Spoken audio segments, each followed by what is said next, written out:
O Desaparecimento do Universo, capítulo 3, continuação. E o Gary, quanto tempo leva para nos tornarmos um mestre? E o Artie, todo mundo pergunta isso e ninguém gosta da resposta a princípio. A resposta é que acontece quando acontece. Ainda assim, virá o tempo antes disso, no qual você vai estar tão feliz que a questão, de fato, não importará mais. De qualquer forma, uma vez que o Espírito Santo é seu professor interior, você deve entender que será um estudante enquanto parecer estar em um corpo. Esse é um caminho espiritual para a vida toda, para as pessoas que querem mesmo se libertar do mundo e ir para casa. Isso não significa que você sempre vai ter que levar as coisas a sério. Se não estiver dizendo nada mais, o curso está dizendo que o mundo não pode ser levado a sério. E o Gary, tudo bem, mas e se eu não quiser ter apenas um caminho espiritual para a vida toda nesse momento?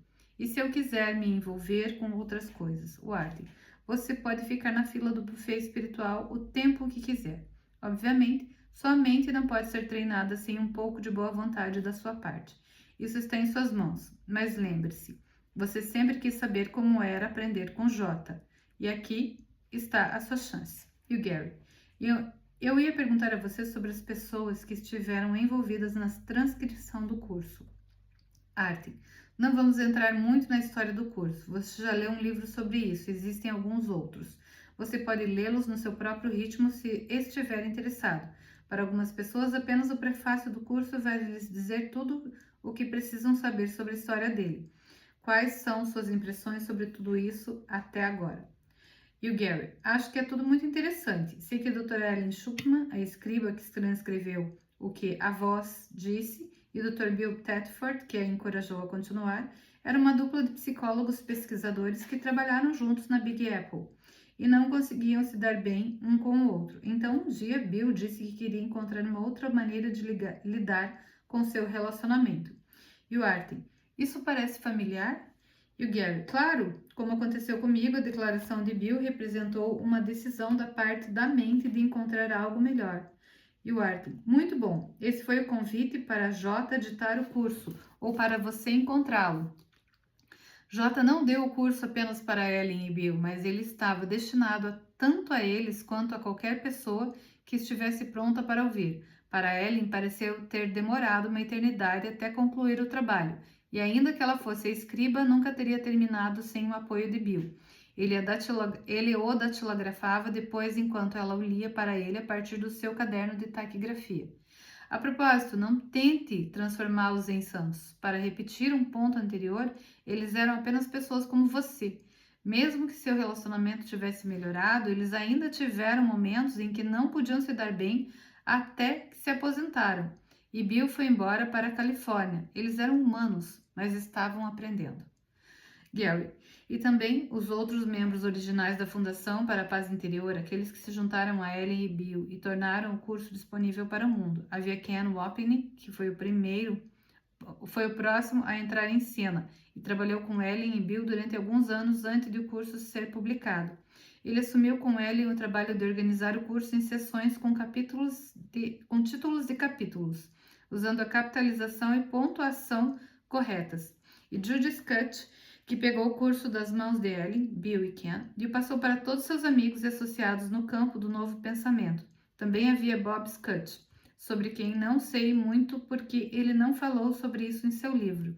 Finalmente, eles foram orientados por J de que a única maneira de publicar o curso de forma não editada e integral e mantê-lo naquele formato era fazê-lo por si mesmos.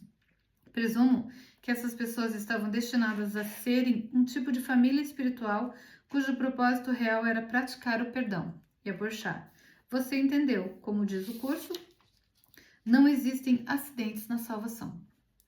Judy e Bob foram absolutamente indispensáveis em seu papel de traduzir o curso ao mundo. Ken foi identificado por J perante o grupo como aquele que seria responsável por ensinar às pessoas o significado do curso. Ele se tornou muito próximo de Ellen. Hoje em dia, sempre que o curso é traduzido para uma língua estrangeira, é trabalho de Ken se certificar de que o tradutor de fato compreendeu cada linha de suas mais de 1.400 páginas. Isso significa que Ken seja o único professor do curso, mas isso não significa que ele seja o único professor do curso, visto no futuro como o maior deles.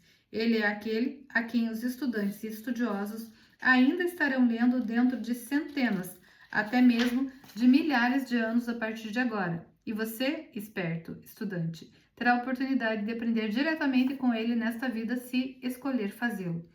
E, gente, o livro do Ken, vou fazer um aspas aqui, é um dos melhores que eu já li para entender e facilitar a vida num curso em milagres. Se chama Introdução Básica a um Curso em Milagres, de Ken Wapnick. Não existe mais esse livro físico, pelo menos aqui no Brasil, não. Mas esse livro tem em PDF e ele é simplesmente fantástico. E quando ele fala ali sobre o bode expiatório nesse livro, para mim foi a grande sacada de mestre. Foi aonde parece que deu um turn key, sabe? Uma virada de chave. Então, esse livro é sensacional para quem realmente quer abrir os olhos e entrar num curso em milagres. E vamos então parar por aqui, deixamos este mesmo capítulo para as cenas dos próximos capítulos. Então, quem tiver oportunidade, quem tiver olhos para ler, que leia, quem não tiver olhos para ler, que possa escutar, mas que todos possam ouvir, pelo menos, ou ler, né, esse livro, porque ele dá, assim, uma abertura, uma diferenciação para você entender a unidade. Ele entende o que é, ele faz você entender o que é o perdão verdadeiro, mas ele principalmente faz você entender por que a gente culpa os outros. Tem um momento no livro que ele fala do bode expiatório, vou voltar nele, que no judaísmo, né, antigamente, o que eles faziam? Tinha o dia do perdão. E eles levavam seus bodes, compravam um bode, que era o sacrifício, e levavam os bodes e entregavam lá pro, não sei para quem que era, pro rabino, não lembro, tá? E daí ele pegava, colocava esse, né, o rabino, sei lá, punha a mão no bode e punha a mão na pessoa que levou o bode que tinha seus pecados. E ele passava os pecados daquela pessoa, espiava, né, e passava pro bode.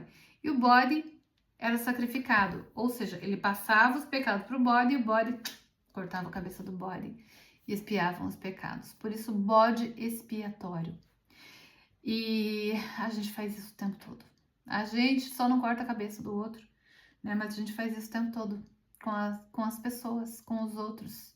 E é incrível que isso ali para mim foi assim transformador, e libertador, porque eu entendi o que era um bode expiatório e como eu transformava pessoas em bodes expiatórios. Você vai se reconhecer ali também se você estiver aberto a isso.